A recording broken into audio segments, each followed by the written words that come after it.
Praise the Lord. கர்த்தர் நல்லவர், அவர் கிருபை என்றும் உள்ளது. கிறிஸ்துவுக்குள் பிரியமானவர்களே, இந்த நாளிலும் இரட்சகர் இயேசு ஊழியத்தின் சார்பிலே உங்களை சந்திப்பதில் பெரிதும் மகிழ்ச்சி அடைகிறேன். கர்த்தர் தாமே இந்த நாளிலும் உங்களை ஆசீர்வதித்து காப்பாதாக. கிறிஸ்துவுக்குள் பிரியமான தேவ பிள்ளைகளே, இன்றைய நாளுக்கான செய்தியின் தலைப்பு கர்த்தர்.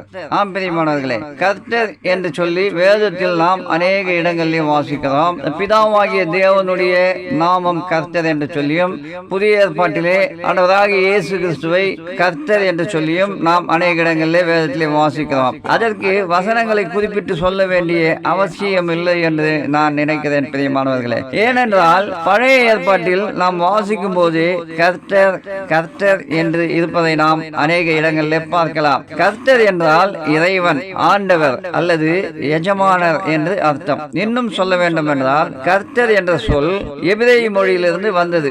அதாவது கர்த்தர் என்பதற்கு இருக்கிறவர் என்று சொல்லி பொருள்படும் பிரியமானவர்களே. வெளிப்படுத்தின விசேஷம் 1ஆம் அதிகாரம் 8ஆம் வசனத்தில் பார்க்கிறோம், இருக்கிறவரும் இருந்தவரும் வருகிறவரும் ஆகிய சர்வ வல்லமையுள்ள கர்த்தர் என்று பார்க்கிறோம். அதாவது இப்பொழுது பசுத்தாவியாய் நம்மை நிரப்பி அவருடைய கிருபையினாலே நம்மை தேற்றிக் கொண்டிருப்பதும் அவர்தான். பிதாவாகவும் தேவனாகவும் ஆண்டவராகிய இயேசு கிறிஸ்துவாய் மனுஷகுமாரனாகவும் இருந்தவரும் அவர்தான். அடுத்ததாக 2ஆம் வருகையிலே நியாயாதிபதியாக ராஜாதி ராஜாவாக வரப்போகிறவரும் அவர்தான். ஆம்பிரியமானவர்களே, இந்த 3 காரியங்களையும் நாம் பார்த்தோம்.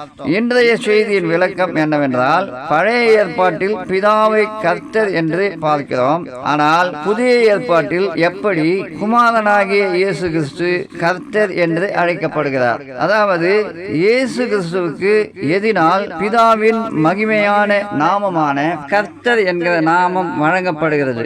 அப்படி கர்த்தர் என்று அழைக்கப்பட இயேசு கிறிஸ்து என்ன செய்தார் என்கிற கேள்வி உங்களுக்கு இதுவரை எப்பொழுதாவது எழுந்ததுண்டா பிரியமானவர்களே? இந்த கேள்விக்கான பதிலை தான் நாம் பார்க்க போகிறோம். ஆண்டவராகிய இயேசு கிறிஸ்து பிதாவுடைய குமாரன் என்பது அனைவருக்கும் தெரியும். அவர் பசுத்தாவியினாலே கன்னி மரியாளின் வயிற்றிலே பிறந்தார் என்பதும் அனைவருக்கும் தெரியும். பசுத்தமாய் வாழ்ந்தார், அநேகருக்கு சுகமளித்தார், அநேகரை உயிரோடு எழுப்பினார், அநேக அற்புதங்களை செய்தார், அன்பை குறித்து போதித்தார், நம்முடைய பாவங்களுக்காக பாடுபட்டார், சிலுவையில் அறையப்பட்டார், மரித்தார், 3ஆம் நாளிலே உயிரோடு எழுந்தார், பிறகு பரமேறினார் என்பது அனைவருக்கும் தெரியும் பிரியமானவர்களே. ஆனால் இயேசு கிறிஸ்து கர்த்தர் என்று அழைக்கப்பட காரணம் என்ன?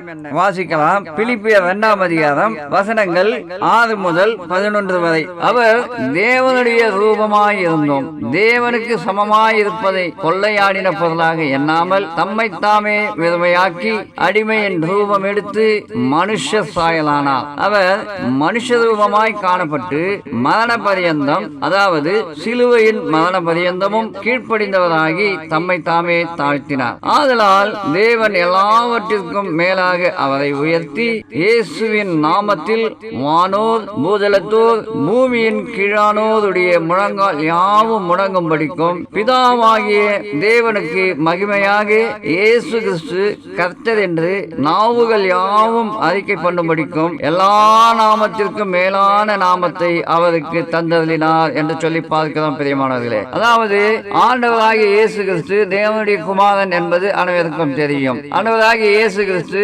தேவனுடைய ரூபமாய் இருக்கிறார் என்று சொல்லி அனைவருக்கும் தெரியும். ஆனாலும் அவர் தேவனுக்கு சமமாய் இருப்பதை பெருமையாக நினைக்காமல் நாம் தேவனுடைய குமாரன், நாம் தேவனுக்கு சமமானவர் என்று சொல்லி அவர் பெருமையாக எண்ணாமல் தம்மை தாமே வெறுமையாக்கினார் என்று சொல்லி பார்க்கிறோம் பிரியமானவர்களே. வெறுமையா என்று சொன்னால் தாழ்மையின் ரூபம் எடுக்கிறார், அடிமையின் ரூபம் எடுத்து மனுஷ சாயலானார் என்று சொல்லி பார்க்கிறோம் பிரியமானவர்களே. தாழ்மை. ஆம் பிரியமானவர்களே, மாட்டுத் தொழுவத்திலே கன்னி மரியாள் வயிற்றிலே பிறக்கிறார்.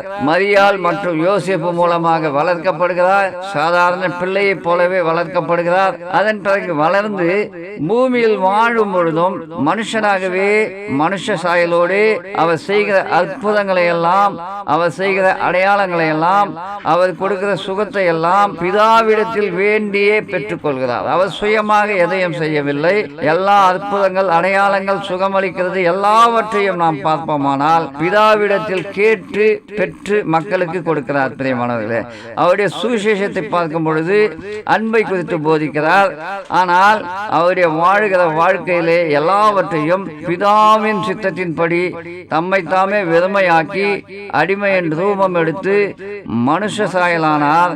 அவர் மனுஷ ரூபமாய் காணப்பட்டு மரண பரியந்தம், அதாவது சிலுவையில் அறையப்படும் வரைக்கும், அதாவது சிலுவையின் மரண பரியந்தமும் பிதாவாகிய தேவனுக்கு தம்மை தாழ்த்தினார் என்று சொல்லி பார்க்கிறோம்.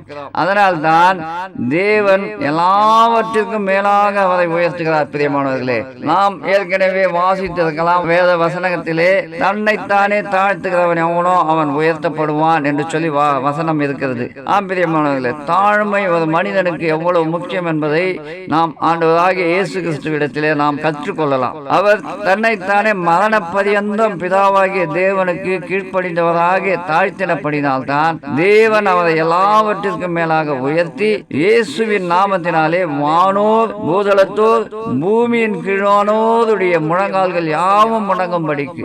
பிரியமானவர்களே, வானோர் பூதளத்தோர் பூமியின் கீழானோருடைய முழங்கால்கள் யாவும், நம்முடைய முழங்கால்களும் முடங்கும்படியாக பிதாவாகிய தேவனுக்கு மகிமையாக இயேசு கிறிஸ்து கர்த்தர் என்ற நாவுகள், நம்முடைய நாவுகளும் அறிக்கை பண்ணும்படிக்கு எல்லா நாமத்திற்கும் மேலான நாமத்தை அவருக்கு தந்தருளினார் என்று சொல்லி பார்க்கலாம். அந்த எல்லா நாமத்திற்கும் மேலான நாமம் தான் கர்த்தர் என்கிறதான நாமம். பிரியமானவர்களே, ஆமாம், பிதாவுடைய நாமமான கர்த்தர் என்கிற நாமத்தை பிதாவாகிய தேவனே ஆண்டவராகிய இயேசு கிறிஸ்துவுக்கு தம்மை தாழ்த்தினபடியினாலே அவருக்கு வழங்குகிறார். பிரியமானவர்களே, தாழ்மை என்பதை நாம் கற்றுக்கொள்ள வேண்டும். ஆண்டவராகிய இயேசு கிறிஸ்துவினுடைய வாழ்க்கையிலே அன்பை குறித்தும் தாழ்மையை குறித்தும் கீழ்ப்படிதலை குறித்தும் எல்லாவற்றையும் நாம் கற்றுக்கொள்ளலாம். பிரியமானவர்களே, பழைய ஏற்பாட்டிலே பிதாவாகிய தேவன் கர்த்தர் என்று அழைக்கப்படுகிறார். மரண பரியந்தம் பிதாவுக்கு தம்மை தாழ்த்தி வாழ்ந்ததினால் பிதாவாகிய தேவன் மூலமாக ஆண்டவராகிய இயேசு கிறிஸ்து கர்த்தர் என்கிறதான மேலான நாமத்தை பெற்றுக் கொள்கிறார். பிரியமானவர்களே, கர்த்தர் தாமே இந்த வசனத்தை ஆசீர்வதிப்பாராக. ஆமென், ஆமென்.